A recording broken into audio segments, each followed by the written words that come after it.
Hello! Welcome to another episode of Super Turbo 64. I'm Jeff Ross.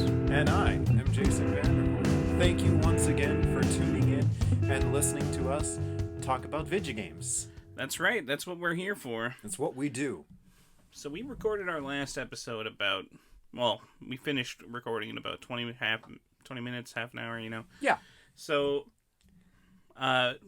other games we've been playing recently. Exactly, yeah. We realized there was more. So we were like, we're here. The setup is here. Yeah, it's convenient, you know? It's so convenient. And so we were just thinking like, yeah, there's got to be more stuff to talk about. Absolutely. And you know what? We found it. So? We were talking about other games that we've been playing recently, and I played so much Into the Breach recently. Mm-hmm. Tell us what that is, just for some who may not have so much of an idea about it. Into the Breach is a turn-based strategy game wherein you play as a team of 3 mechs where you have to fight off Godzilla-sized or kaiju insects. So the Into the Breach name comes from the story wherein you're entering into new timelines over and over. So it's kind of cool to me, I think, that these characters are like don't believe in just saving one timeline. They believe in saving every timeline. And That's so cool. Yeah, they if you have this squad basically, and constantly evolving because people die and then come in from, or you'll have a timeline that dies where the bugs called the Vec win. So you end up with people like halfway through the game, they just like show up in the squad, and that's cool if you save them from being squished by the Vec or whatever. Okay. So anyway, it's I think of it as a genre bending game because it is a strategy game, but it is the most puzzle like strategy game I've ever played. Right. It's every turn is like, here's exactly what the Vec are gonna do. You have 3 mechs and their weapons to try and stop them from causing any damage if you can manage, and limiting as much damage as possible. Because that's like a huge thing. Like, as opposed with most strategy games where it's just like you might be protecting like your base, but like you're almost always your primary objective is just take out the other people. But like so much of what Into the Breach is you are protecting civilians. Like it feels more like you were saying with kaiju, like it feels like a kaiju thing where the mechs are there, like we're here to protect the civilians and the cities. So it's like there's this huge layer of just this defensive thing going on throughout the whole aspect of the game, which I don't know, is really fun. I haven't played much of the game myself, but I've watched you play it, a little bit, and it's, I don't know, it's really cool. Yeah, I don't let Jason play it all. And that whole civilian thing, it weaves into the gameplay, and it weaves into the presentation of the game. Like, you have what could basically be a health bar, but instead they call it the energy grid. And the energy grid has like 8 or 9 slots or whatever. And if that goes to 0, it starts at about 4 or 5.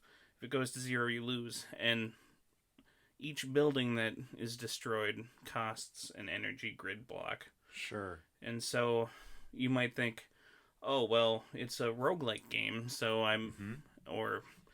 and you might be used to min-maxing and sacrificing some of your health for the greater good. Yep. But in this game, it really makes you feel guilty every time you do that. Because every time you're like, I can't, there's no way to save this one building. I'm just going to have to let him go. You have, up until the moment that the Vec destroys it, you're still holding on to hope. Because there is a minimum 15% chance that the building will just survive an attack just out of luck. Yeah. And so you're just crossing your fingers as this giant dragonfly spits at it or whatever, and it says 100 civilians dead, and like every time a building goes down, it tells you how many civilians exactly died. Cool. It is cool. Yeah. And so it's like, it's kind of cool because you end up blocking damage from the Vec as often as possible with your own body. Body blocking it, yeah. Yeah. You take the damage so the civilians don't. So really, you are still trading health in a way. But yeah, it's such a fun game. It really like forces these impossible seeming situations onto you.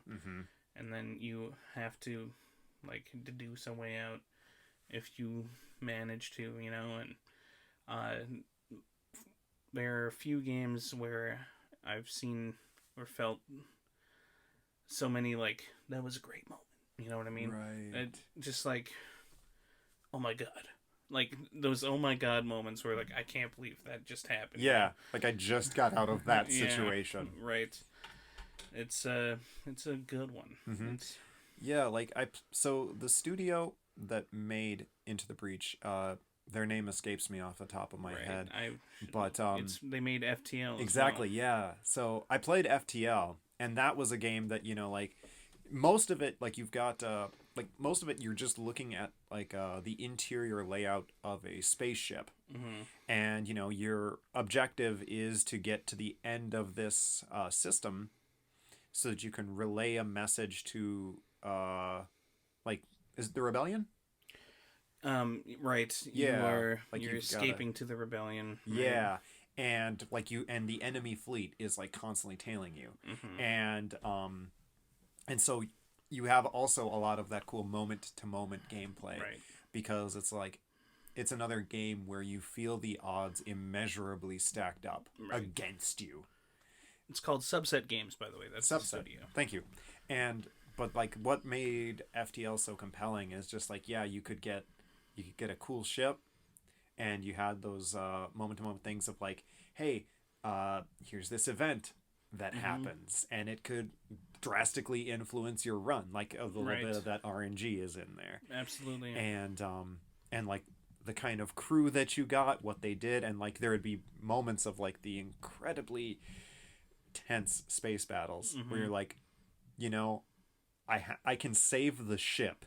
Yeah. But like, it's gonna be really damaged, and probably some of my crew is going to die. Right. And it's just like you were saying, impossible situations, and just that a developer is just very good at creating that sort of those sorts of situations. Like they've got a style. Like even if like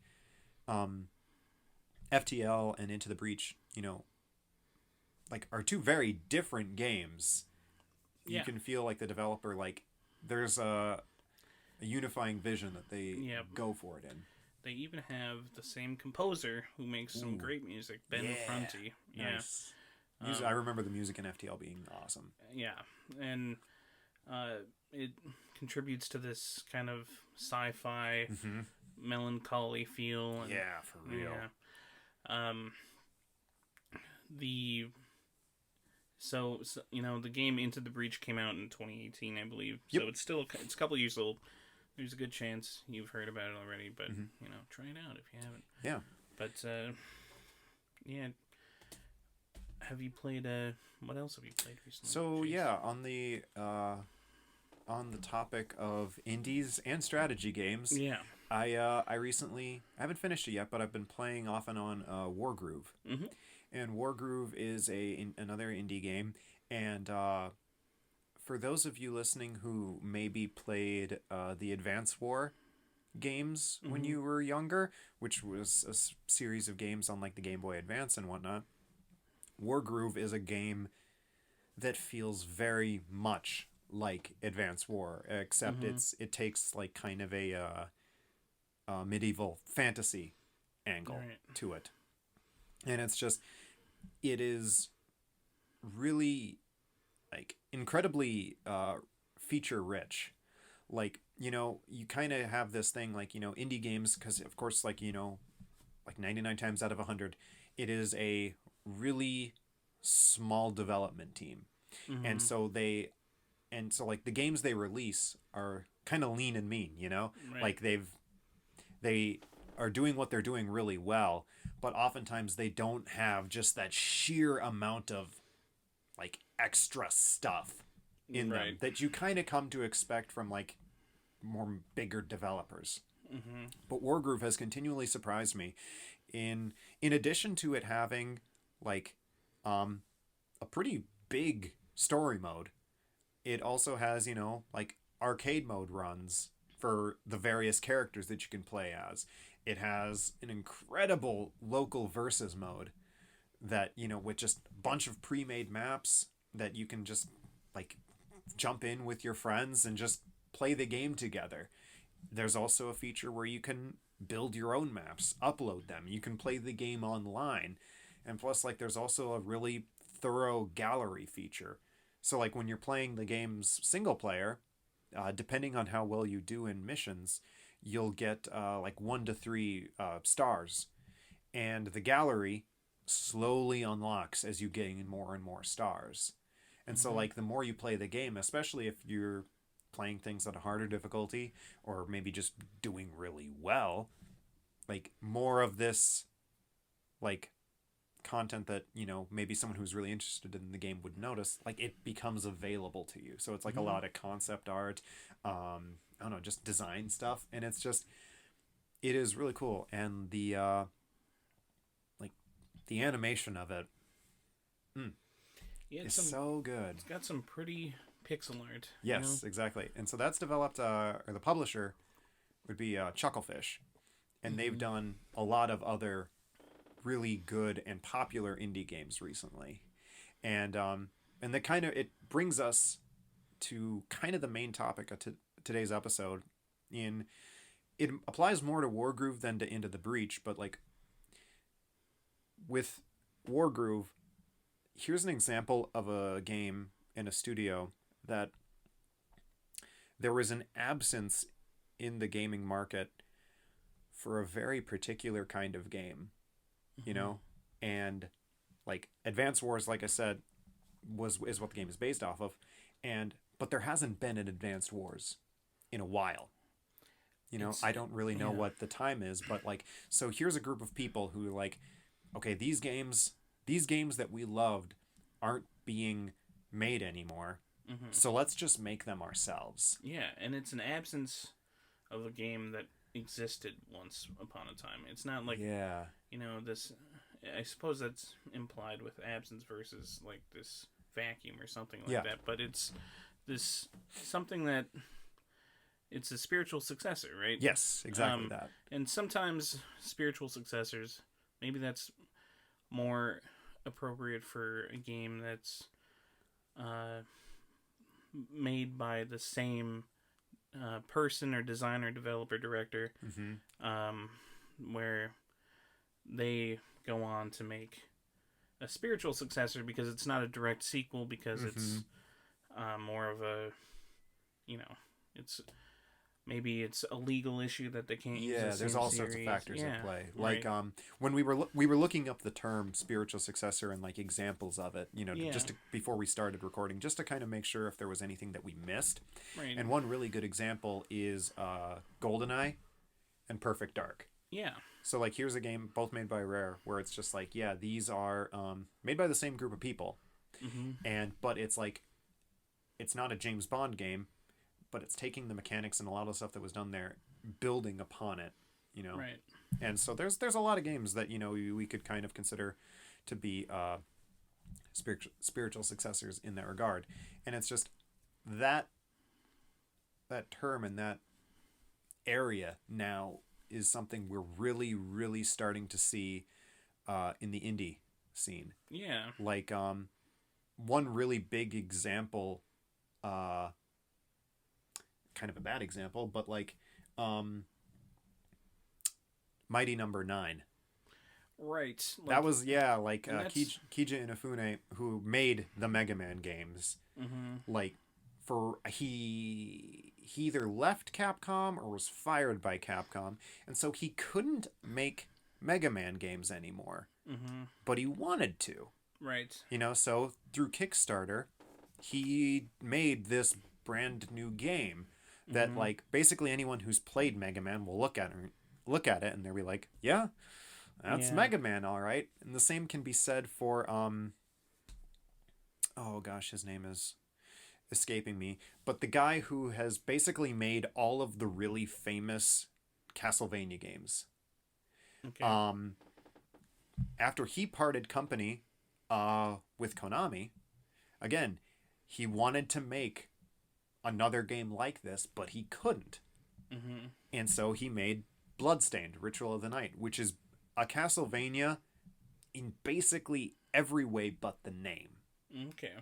And I haven't played Bloodstained yet, but I really want to. I'm a big fan of Castlevania games. Or just, I guess, the Metroidvania genre as a whole. Yeah. We're like... There was a big absence of Metroid games. Yeah. Specifically, like in the 2D space where... Right. They just moved away from it, basically. Absolutely. They went into first-person 3D games with Metroid Prime. Right. And what you... Yet that whole Metroidvania platformer shooter space ends up with games like Hollow Knight, Ori and the Blind Forest, Axiom Verge, Dead Cells. I mean, Dead Cells more procedurally generated, but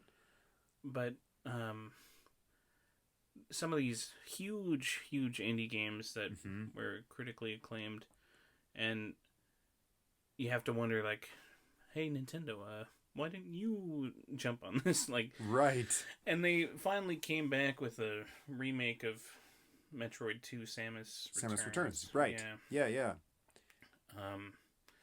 So, and you have to wonder if they have more in mind for the future of 2D Metroid. But what do you think are some absences in games now that might make a spiritual return? Or I know that's kind of, I'm putting you on the spot here. No, it's I think it's actually something we're already kind of starting to see.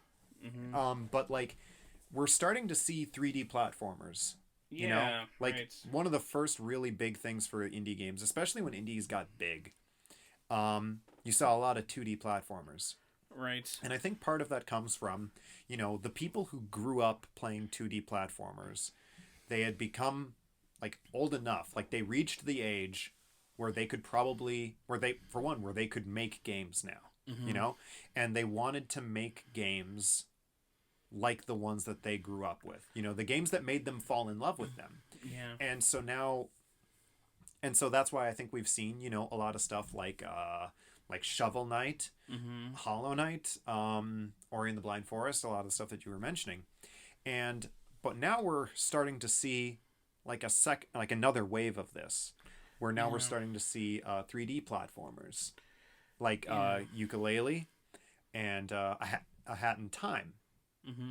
And so I think we're going to continue to see more of those like 3D platformer collectathon style things.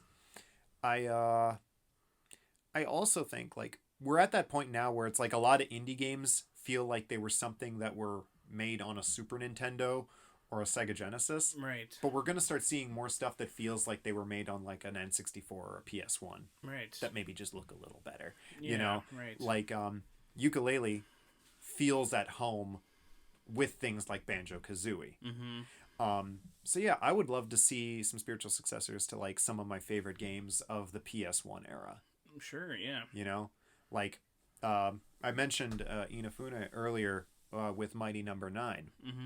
And so back when Mighty Number 9 was still in development hell. Settle in for a tragedy, friends. Oh, I know. You know where I'm going with this. Inafune, he started another Kickstarter for a game called Red Ash, I think is what the title was. And that was intended to be a spiritual successor to Mega Man Legends. Yeah. And like, I mean, I wasn't part of the people who backed Mighty Number 9, but I backed Red Ash because Mega Man Legends, one of my favorite games of all time. And so I was like, all right, Capcom, you're not making this. And so if there's any chance that I'm basically going to get something like it, I'm going to do it. Absolutely. And so I donated more money than I was able to. But the Kickstarter just didn't make it, you know? It's unfortunate, but, you know, it's what happens. It's just kind of part of what the Kickstarter thing is like. Yeah. You know, it's interesting how we see some of these 3D platformers now. Like, I think part of the reason that we got platformers and 8-bit games, 16-bit games, is that and I mean, I'm not a developer, so it's hard for me to make these judgments, but they are easier to make. They're quicker to make than 3D games. Yeah. Oh, yeah. There's I mean, yeah, there's no doubt. Like, right. There's just that much more that has to go into it. And so what you end up with these earlier indie games like Super Meat Boy is that you get a game that you see these pioneers of the indie games like Alien Hominid. Some of these are like Flash games, but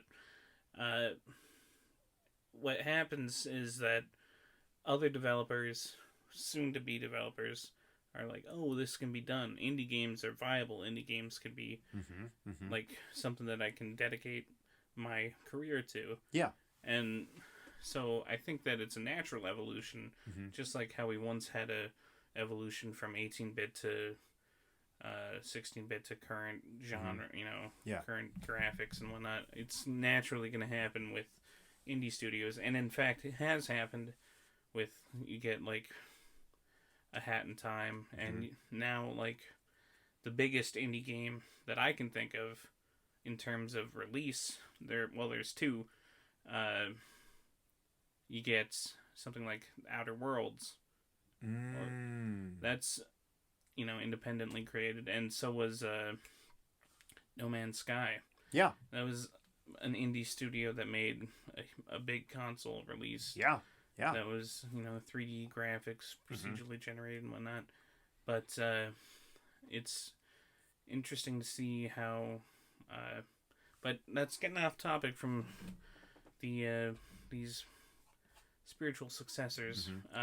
I do think, to build off that and add more, though, outside of, like, 3D platformers, which I think we're already starting to see, I think we're probably going to see more RPGs, I think.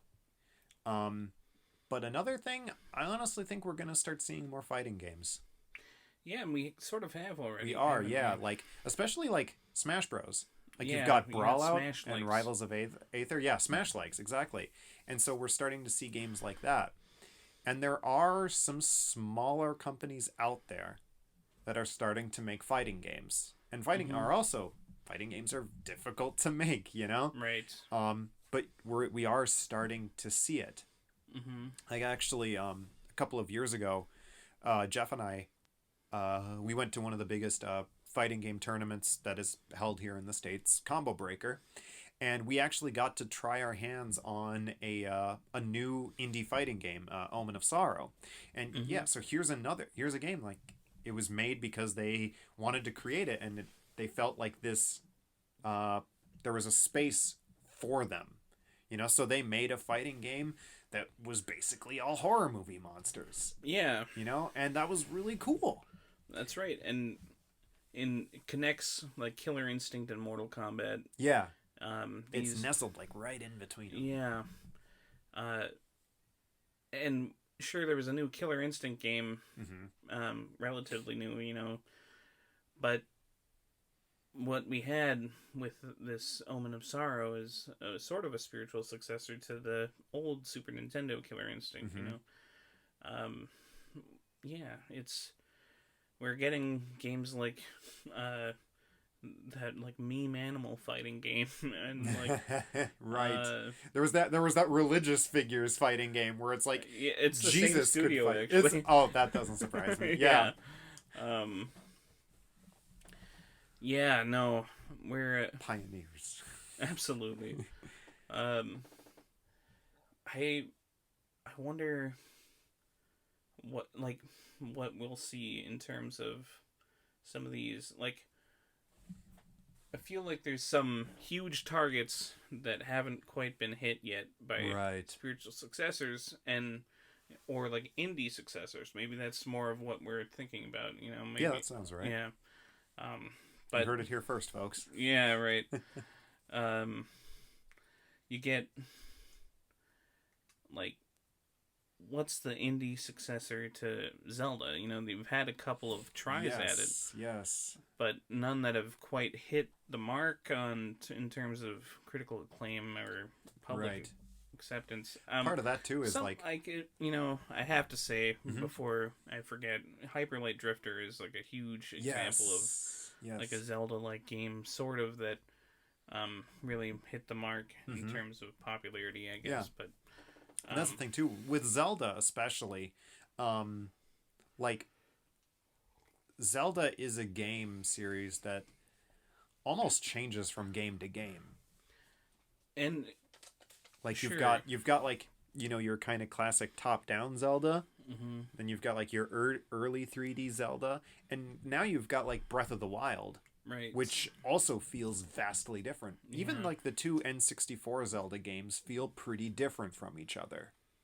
I would disagree on that one. Yeah, I don't know. I feel like the whole thing with like the time cycle, the masks as opposed to like a lot of conventional power-ups, I don't know. I felt like it was different enough. I mean, sure, it's different enough, but I think that they're certain, like the core of those two games are very connected. You have like this world that can be traversed through the same way as each other. You have temples to plunder, you know, and you do get like this slow evolution from like the Nintendo and Super Nintendo Zeldas to Twilight Princess and Skyward Sword. And I think that with Breath of the Wild, we finally got like a major shift. That's like the first real shift in terms of how the gameplay of Zelda works.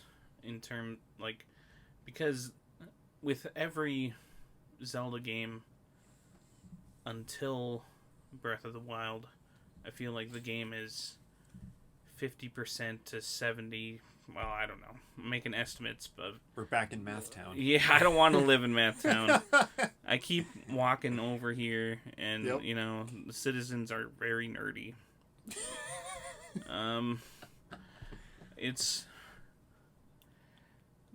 But my point is that a major percentage of the Zelda games are temples and puzzles, right?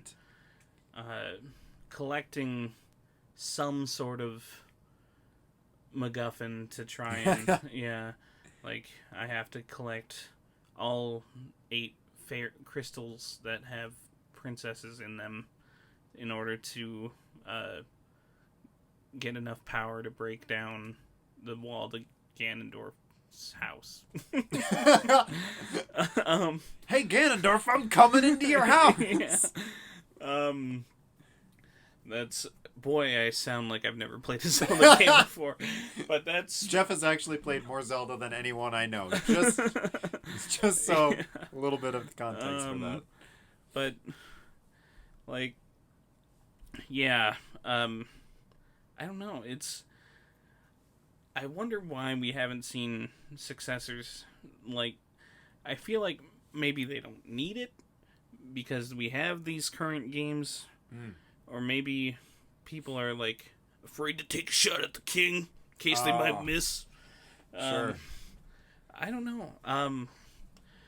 But I would love to see some, you know, a successor to like some like obscure games that I played as a kid, you know what I mean? Right. Like something that doesn't have the same amount of love and recognition that, say, like Zelda or Mario yeah, does. right. Sure. Because I mean, sure, we like with you get like one of my favorite games, Super Mario World, for example. You know, you get one of the biggest first indie games is sort of an allusion to Mario World, and Mario 3 is Super Meat Boy, right? Yeah. You know, it's not the same like power up based or but my point is that something like I'm trying to think of like a passion game I had passion for back in the day would be like me and Courtney, my sister, loved Who Framed Roger Rabbit. Okay. The video game. Yep. There has never been another game that game that I've seen. Sure. That game was a top-down detective game. Cool. Yeah, where you go into buildings and it switches to like a side-scrolling, not like platforming, but just side-scrolling exploration of these apartments and businesses, where you have to like ruffle through desk drawers and stuff like that, mouse holes, in order to try and find clues. Sure. And you could explore some slightly more dangerous places, but the game would, just go. You'd be just moving around collecting clues until suddenly, you would get harassed by the weasels, the henchmen of the main bad guy in the game, and you'd be forced to run away or car chase away, and like I haven't seen a combination detective car chase game since then. Right. It's funny you mentioned that though. Is like, when you're kind of just, I haven't played the game, and so like everything I know about the game is what you were just telling me right now. Right. And so when you talk about like it kind of an old school adventure game, that is another genre that has kind of found a bit of a resurgence. Yeah. I mean, you had Telltale, they were making games like that originally like were inspirations from like classic point and click adventure games. Yeah. And we've even seen some games like Thimbleweed Park, which is like very, very much like an old like one of those old LucasArts like adventure games. So that's a genre that we're also now starting to see a little bit, and we also kind of see it to an extent in like in walking sims, like Gone Home or Firewatch and whatnot. So like that's a genre that is getting some love, but maybe not to like fully that extent. Precise region, right? It's not getting that genre bending that like say Into the Breach is doing. Yeah. And that's one thing that I found really interesting, like basically in just like the two games that we started this with. And to an extent it's an apples and oranges sort of thing. Yeah. But it's like, whereas Wargroove is like, this is like a love letter to this game, this series. Yeah. Into the Breach is just like, there are a couple of things that we like here, but we want to make something new, very much its own. Right. And like usually the indie scene has been going long enough now, and there's enough entries in it where it seems to me that it's just games usually kind of fall into one of those two categories. Yeah. It's just like, here's an indie game that, is like, you can maybe see some of the ingredients about what made it, but no, it's its own thing. And then there's also like, this game is basically this. Yeah. And I suppose that becomes sort of a spectrum, right? Like, right. You get some games that are sort of in the middle of the spectrum. Like, I just found out that Ori and the Blind Forest is getting a sequel, and so that game has sort of been on my mind today. Sure. And we mentioned it earlier. That game is definitely a platformer. Definitely a Metroidvania. And so it draws from Metroid and Castlevania. Yep. But it's less combat focused than either of those games. Yeah. And yet it still has a touch of that. And so it's like, I think that kind of, and it's also, so like in terms of art design and just setting, I feel like it sort of draws more from like a Ghibli movie or something like that. The game is gorgeous. Oh yeah. So what you have, I think, is a game that sort of lies in the middle of the spectrum of drawing from these classic games and trying to make something new. Because at the same time, now I find myself, oh, Jeff, wait a second, what did they bring new to the table? And I'm like, they have some cool platforming mechanics. Right. But I don't know, it's a wonderful game. I think I finished 90% of it in like one sitting. Yeah. Which sounds probably crazy, but it was a good day. It was a good day. It's not the longest game. Maybe I'm way under shooting how much I actually played. I don't know. But what I'm trying to say is that I'm not sure what maybe it just falls into the love letter category because... But not to the point where it's almost kind of like derivative of it. Yeah. There's a point in which, a love letter to this thing is basically just derivative of this thing. Yeah, and these love letters some of them are great. Some of the games that I would say are, like, derivative definitely sounds negative. It does, yeah, there's a bad connotation to it. Like, Axiom Verge is in a weird spot for these successor games. Sure. Because I think it's like a 10 out of 10 game. Yeah. And yet, it's definitely a Metroid-inspired game. Right. That's leans one of the more games... on the Metroid than the Mania. Yeah.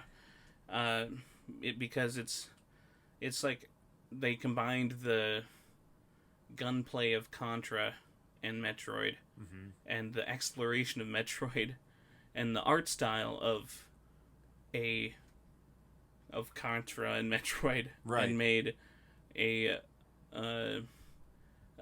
new game. And it's definitely drawing from that region. It's a Metroid love letter. It's derivative of Metroid and Contra, and yet it feels like it was filling that absence that we were talking about. Yeah. Because, there hadn't been a ton of Contra games, or like this region of side-scrolling like shooters, Metroidvanias that... So... Now they're everywhere. Yeah, I mean, and there were already a lot of them when Axiom Verge came out, but in terms of Metroidvanias, but I don't know. It's like, maybe it's just the execution is so finely tuned. Right. Yeah, and it's got, in the case of Axiom Verge, it has a mechanic in it that really makes it so much different. Yeah. Than, like, either of the two really big games that it takes inspiration from. And it's that really big mechanic that helps to distinguish it. Like the hacking thing, or like the glitch. Yeah, that'd be a much better description. Yeah. The definitely something I think about a lot is, well, it's maybe a topic for another episode, but it touches on the Prime game stuff. Yeah. But more on Jeff. More on that later. More on Jeff later. So that's definitely the creative new thing. Yep. Is how it incorporates something that it's sort of like a meta element of games, the glitches, and turns it into a gameplay mechanic, and gameplay setting, really. Yep. Where you explore these procedurally generated regions in a non-procedurally generated game that are like a glitch setting. Anyway, you've probably played it. Maybe you haven't, but it does bring something new to the table. Exactly, very much so, and it plays into the story too. Yes, it does. It's always a good thing. Yeah, you got to do that. Yep. You know? So when you were kind of getting like when you were describing Who Framed Roger Rabbit, I was just thinking to myself, like, man, what's the spiritual successor I've been waiting for? Yeah. And I mean, outside of Mega Man Legends, I feel like it's going to be a trade. I'm probably going to be on my Mega Man Legends soapbox at least once every episode. Oh, sure. But another game or another series that I would love to see either get a new entry or just like a spiritual successor. Monster Rancher. Okay. Yeah, so Monster Rancher, you know, it was another one of those monster catching games from the 90s. Mm-hmm. But it did not have the staying power of Pokemon. Mm-hmm. You know? Really, of all the other monster catchers that was out there, you know, Digimon is really the only one that has managed, you know, to really kind of to hold on. Survive. Yeah, and also to kind of find its own path to an extent. All of them really kind of started off the same, just because Pokemon was such a huge, like, groundbreaking success. Right. But Monster Rancher was very cool and unique for several reasons. I mean, you know, it wasn't about like this, you know, big adventure, you know, to make your animal fight everybody else's animal or anything, but it's like there was elements of that, but it's like you were like in one place, like you had a ranch, like you were training them and raising them, but like you also had this element of like as opposed to like going out into the wild and like catching them with some sort of spherical monster catching device, like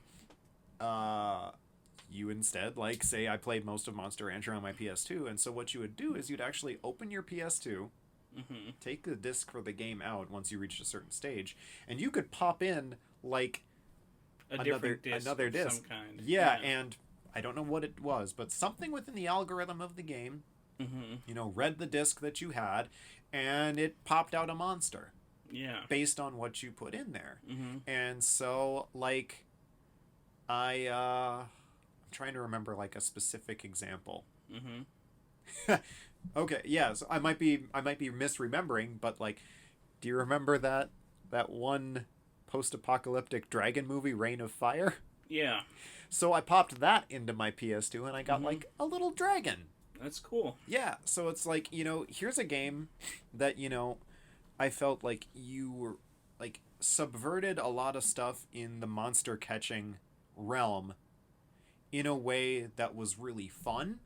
And it made, like, especially for the case, like, of me, you know, when I was playing Monster Rancher, I would grab my, at the time, very meager collection of DVDs, plop them down, and I was like, I wonder what's in these. Yeah, right. You know? And it created just this really kind of fun... I don't know, there was a unique sense of wonder to Monster Rancher that isn't present in a lot of these others. And it's like, you know, monster catchers are starting to see some representation in the indie game scene, which a really big example now is Temtem, which is a monster catcher, and it's also like an MMO. Yeah. And I haven't really looked into the game too much because I mean it's only on PC right now, and my computer is not good enough to run something like that. More accurately, you have a Mac. More accurately, I have a Mac. Yes. Yeah. So I mean, I've got GarageBand. Yeah, that's working right now. But as not too many games are made for Mac anymore. Not really. So you know, I'm missing out on that. But it's just like in the really brief bits that I've seen about Temtem, and I don't want to make it seem like I'm kind of throwing shade at the game, you know, but it's just like, you know, you start Temtem, you have the selection of 3 monsters, and they're given to you by like a Professor Lee sort of character. Also familiar, and I think you even have like a rival. Okay. Yeah, and so it's just like, you know, you can make a monster catcher, but maybe not make it so much like Pokemon. And that's I think that's the pitfall that a lot of games are avoiding. With trying to find, like, where's the Zelda successor? Yeah. They're like, oh, this is just Zelda but worse. Oh, this is just Pokemon but worse. Right. That's the pitfall. Yeah. That seems like it's a real struggle that I think, like I said earlier, the indie scene has been here long enough now. There's enough games in there, and there's enough people in it. Mm-hmm. So now we're really starting to see, like, okay, what's the next shape this movement is going to take? Yeah. Like, I think we're even starting to see. God, I saw a trailer for this game recently, but like I saw a game trailer for like an indie game that kind of feels like really classic Resident Evil. You know, where it's like you're in like where each room has like that fixed camera angle. You know, yeah, the thing everyone hated, but it made the game so great. Exactly. Yeah. They hated it at the time, but it became novel later. Yeah, it's just like how you have to have some like hateable characters in a good piece of media sometimes, Right. You gotta have hateable mechanics in order to make a great game sometimes, Sure. That makes sense. I wish I could come up with like a classic, like, hateable character from something that I love. Well, the first obvious one for me is Professor Umbridge from Harry Potter. She's just absolutely terrible. Is she like the lady that's all in pink? Yes. Okay, yeah. I'm not much of a Harry Potter person, so right. Sorry. But no, she's horrible. Oh yeah, she's the worst traits of every teacher you've ever had in one person. Right. And they also happen to make her tacky and, in terms of like style and right. But no, so you get, and sometimes these hateable things become, characters become likable later on. Exactly. Umbridge, the thing that you get out of it is the punishment at the end of the story, right. that she's, carried away by centaurs. What a way to go. Nothing bad happens there. Yeah. And, it's dark. If you look into the mythology of that, it's dark. Yeah. There's a lot of surprisingly dark stuff in Harry Potter. Mm-hmm. Doesn't start out that way, but it goes there really quickly. Yeah. Anyway,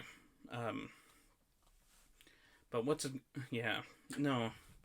So that's a core aspect of Resident Evil that's being transferred into a new indie game. Yeah, because it feels like something that is definitively Resident Evil. Now I just remembered, and I feel like I would be remiss if I didn't mention this game in the episode. Mm-hmm. But it's like one game that I feel like, again, took the best elements of these classic games. Mm-hmm. It's still made something with it that feels different and good. Is Stardew Valley. Absolutely. I love Stardew Valley. Like, I was and continue to be a huge Harvest Moon fan.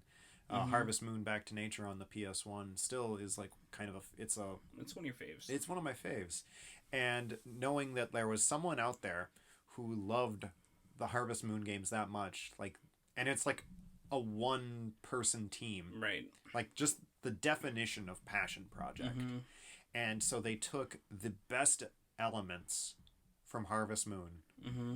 put them all in one game, mm-hmm. and managed still, like, even though, again, it goes back to the love letter thing. Yeah. But it still does so in such a way that it just makes you remember all of the great stuff about the Harvest Moon games and, like, yeah. but none of the bad. Because, mm-hmm. I mean, every one of those games, like, especially since they were older, there were certain quality of life changes that, maybe were overlooked and just, right. just kind of comes with the territory. But here was a game that, really just focused on all of the good. Yeah. And, it's funny that you say that, these games that haven't changed, like Harvest Moon, holding on to some of its old mechanics. Mm-hmm. And I haven't played that many Harvest Moons, so maybe it's a bad example for me to use. But when we were talking about Mortal Kombat and Injustice in the last game, and you were mentioning boss characters becoming like it's a holdover from the old arcade games. Right. You know, what you end up getting is these series that use traditions almost to the point of it harming them. You know, yeah, you have to want, like, there's these. It's a tradition in Zelda to have the MacGuffin that eventually saves the day, but like they took that out of Breath of the Wild, and it seemed like to many people it's an improvement. You know, you get, and that's what these indie successors, trademark, are doing now, is that they're taking these amazing games or games that could be so great and just taking out they're chopping the yeah. Well, they're a chopping group of off centaurs taking the umbrage out of the game. That's not quite my point. They're chopping out some of the tradition, not the bad mechanics. Right. Okay. Sometimes they're using, I don't know. I need to think of another example of, like, well, for example, okay, one thought at a time. Yes. You have tradition can sometimes hinder a game's improvement over time, a series improvement over time. So it's cool to see these games starting new traditions, maybe, or just like starting these new, freshening up these old ideas. Yeah. Like, I'm not the first person to say that Shovel Knight is a great example of taking, an old style, chopping out some of the things that didn't quite work, adding some new things, and you turn, like, some of these radically difficult games like Mega Man into something that has a more moldable difficulty. Yep. And is a fresh experience, even though it draws on DuckTales and Mega Man so well, and Mario a little bit. Anyway, I thought of an example of purposely including like a disliked thing or mechanic in a game, but for the greater good. The greater good. You get, like in Pokemon, you always have only 4 moves, so you might think, I want to have Slash and, and Tackle. Sorry. For whatever reason. You can tell I play a lot of Pokemon. It's yet another turn-based RPG that just doesn't quite do it for me. But, you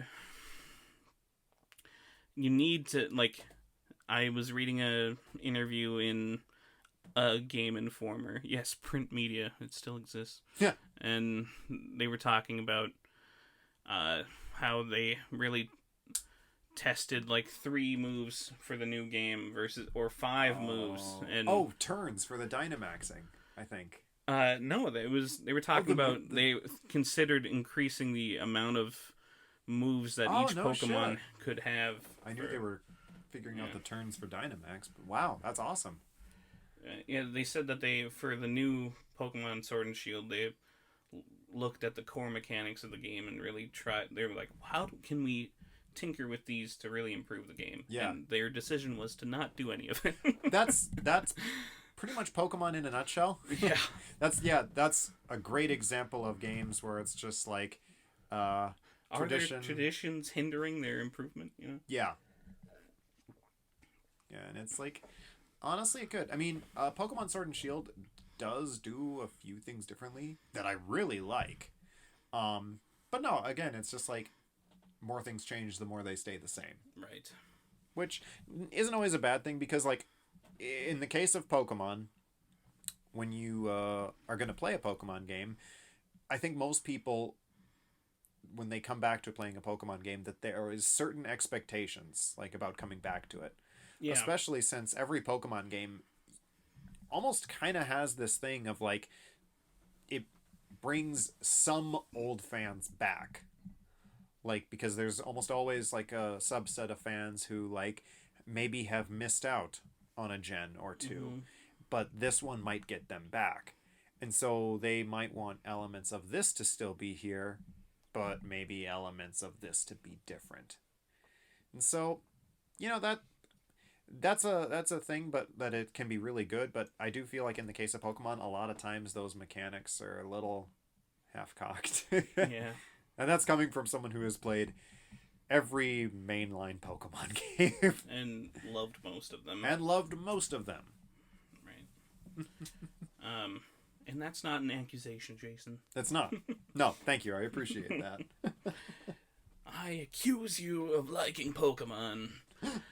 Objection! Yeah, so... indie successors. Yes. Yeah, I don't... And yet there's spiritual successors. Sorry to cut you off there. No, you're good. But one that came to mind, that it's like sometimes these spiritual successors are games that I, never played the original of, but yet love the new version. Right. And they keep happening.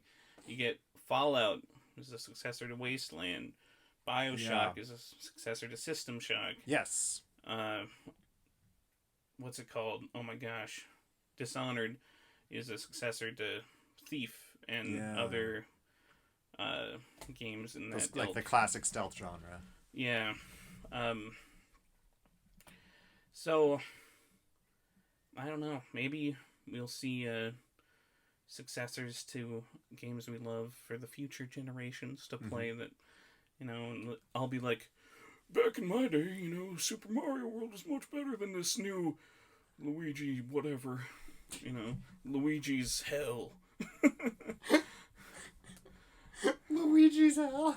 It's going to be the next Luigi's Mansion game. That's my game. Don't you dare take it. Yeah, Luigi's really. Hell. Writing that down.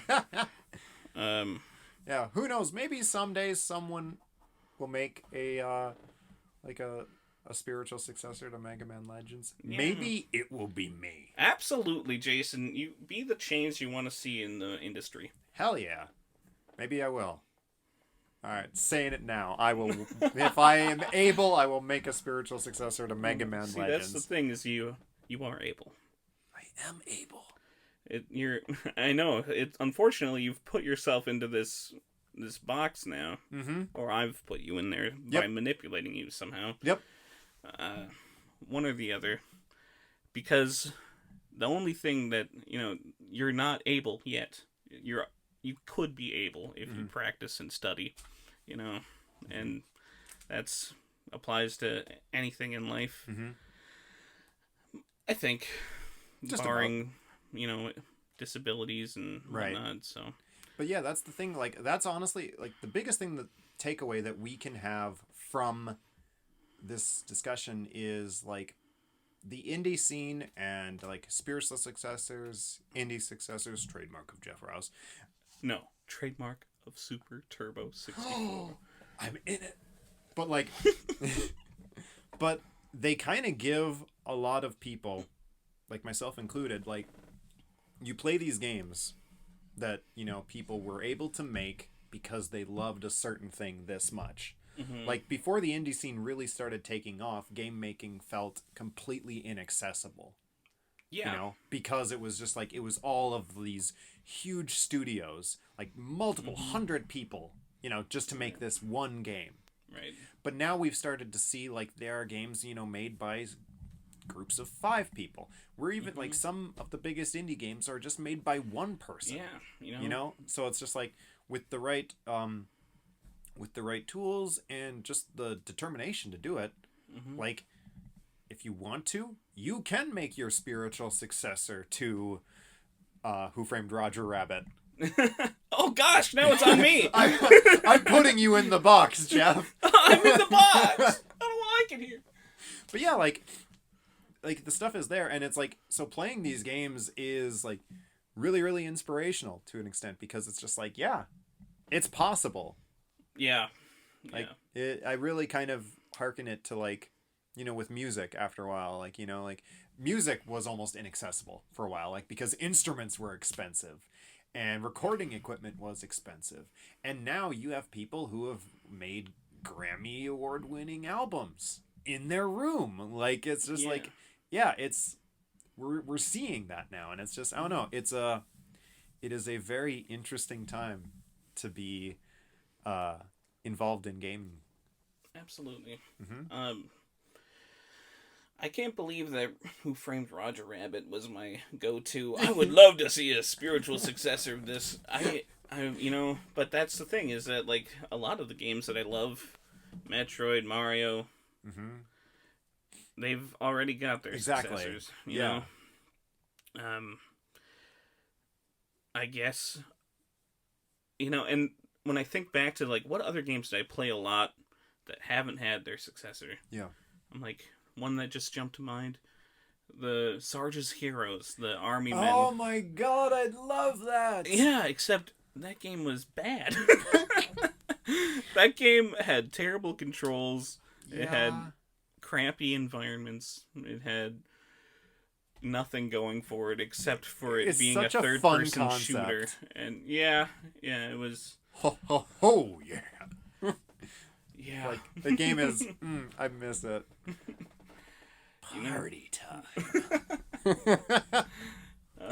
If any of you don't know the game, just look it up. It's a treat. It would be cool to see more indie successors of fighting games, I think. Yeah, that's both Jeff and I are very into fighting games, so it's just like, that's a genre that basically our ears are to the ground constantly. Right. You know? And that's just because we've been knocked on our asses too much. Yeah. That's true. Yeah, we're just, like, whenever there's a new fighting game that comes out, we're just thinking, maybe we won't suck at this one. Like, right now we're hoping, maybe we won't suck at Grand Blue. We probably will. It's coming up. Yeah, next month. Or just, maybe we won't suck at the next Guilty Gear. But we will. Okay. That one, like, Grand Blue, I don't care that much about for some reason. Right. Guilty Gear, that's a day one purchase. Yeah. And I'm like, it's supposed to be more accessible, and I'm bad at these games. Maybe this is the one that I'm going to be like, I love Dragon Ball FighterZ. This could be the next Dragon Ball FighterZ for me. This is my moment. This is Guilty. I could be a Guilty Gear champion. Oh my god. I'm hyperventilating. Evo 2020 prediction: Jeff Ross, Guilty Gear champion. You heard it here first, folks. If I have time between practicing and making my Who Framed Roger Rabbit, I should... Who accused Jason of liking Pokemon? What should I call it? I don't know. That's, You work on that. Next episode, I'm going to see about grilling you to find out if you've come up with your spiritual successor to Who Framed Roger Rabbit. It's funny. Some of those older games, like, I feel like something like DuckTales and Who Framed, like, DuckTales, something like DuckTales and DuckTales and DuckTales. No, but you get, like, some of the older Batman games, some of the older TMNT games. Oh, I love those. You get these... What's the word I'm looking for? These are, like, pre-existing licenses, right? Yeah. It's escaping me right now, but my point is that was more common back then, and they were proportionally better back then, in my opinion. Oh, sure. Like, maybe it's just like licensed games. That's it, yeah. Like, nowadays, most licensed games are bad. That's right. And by comparison, and yet, maybe Who Framed Roger Rabbit sucked. It didn't, but let's just say it did. But no, like, DuckTales was good enough to get one of the best indie games ever made to, like, borrow from it, Yeah, right. And that was a game about DuckTales, the middling cartoon. But, and some of those TMNT games are classics. I don't know. It's like we have the Batman Arkham games and in the Injustice games. We've yet to get like an Arkham level like TMNT game, and I want it. We had the one that tried. They tried, yeah. I mean, there were moments like I liked part of it. What was that one called? Do you remember? Out of the Shadows, maybe. Okay. Something like that, yeah. Probably. Like, oh man, so many things were just looking to be it. But... What's like? Are there any other good licensed games? I feel like they have a bad rap nowadays, so they've released less of them. I mean, maybe it's just they're more targeted towards kids now. They're like cartoon games. I don't know. Yeah, right. Maybe they're mobile games. I don't know. That's true. I mean, some still. It happens a lot in mobile games for sure. Yeah. But I mean, yeah, we're still seeing stuff like Dragon Ball FighterZ is probably a bad example, but I mean, it's a fighting game that but it's very well liked, and it's sold a bajillion copies. Bless it. And yeah, Injustice. So like, fighting games, maybe are a subset of it, but yeah, we don't really see like your single player open world, which is like the new standard of games right now. Like I don't know, we're not seeing it for I don't know, a lot of games. And granted, I'm staring at a copy of Dragon Ball Z Kakarot that I haven't started yet, which is exactly that thing that I'm describing. But there's other games that like that aren't doing that yet. You know what's a wild example? What is The Witcher 3 in the Witcher series? It's technically a licensed game, right? It's based off the novels. Yeah, right. But it's some of the most popular games. Well, Witcher 3 is one of the most popular games. Has turned into such a huge media franchise. Right. Which, I mean, I'm glad because it's awesome. Mm-hmm. So, I don't know. I'm looking forward to seeing future successors, and maybe they won't be based off of Who Framed Roger Rabbit. But maybe they will. I gotta come up with my... You're in the box, Jeff. It's too late. Absolutely. And you gotta make your Mega Man Legends. I can't... I'll wake up tomorrow. I gotta make a Who Framed Roger Rabbit game? That game sucked! What am I getting myself into? Yeah. Like, there's... Not to go too long, and I say this in every episode so far. Oh, I'm sorry to keep going. But, the third mechanic that I haven't mentioned in that game is joke-based combat. In that, when you are captured by the weasels that are your enemies, they give you a setup for a joke, and you have to find the punchline in the series of punchlines fast enough. That's funny. Yeah. I like that. It's good. Good stuff. Start working on your variant of joke-based combat. I'll be ready. Oh my gosh. I just... Pun play. That's... Right. Like the pun play... Well, I was like, what's... poetry sort of in the same... What if you could, like, come up with iambic pentameter fast enough in this... Like, oh my gosh. Like... Who slain King Macbeth? There, I came up with it. Ah, yes, the top-down Shakespearean game we've all been waiting for. So excited. Escape the ghost of Benvolio. Day one purchase. No, you get it in alpha. Oh, shit. All right. Nice. Will it be available on Mac? Oh, most def. Just like all the other great games. Yep. Well, yeah, we don't get a lot of games, but we get GarageBand. Yeah, good for you guys. Thank you. I have just a shitty laptop. Right. You're hoping to join the PC Master Race before too much longer. That would be nice. If I get the cash money saved up and get that would be. It's like, but I don't want to abandon my console plebeians either. Thank you. Well, the other console plebeian in the room. Like they're The Last of Us Part 2 is coming out exclusive to PlayStation, for example. Yeah. If I had switched to PC too early, then I might not be able to play like Bloodborne or Last of Us or something like that, you know? Yeah. Exclusives. They chain me. Okay. All right. I think we've got it all figured out. Yeah. We've fully ascertained the pros and cons of the indie scene in video games. The indie successor, it exists now with you and within us. Wonderful. I don't know what I'm even saying. All right. You guys have a good one. Yes. Hope everybody has a wonderful rest of their evening, and we shall see you next episode. All right. Bye.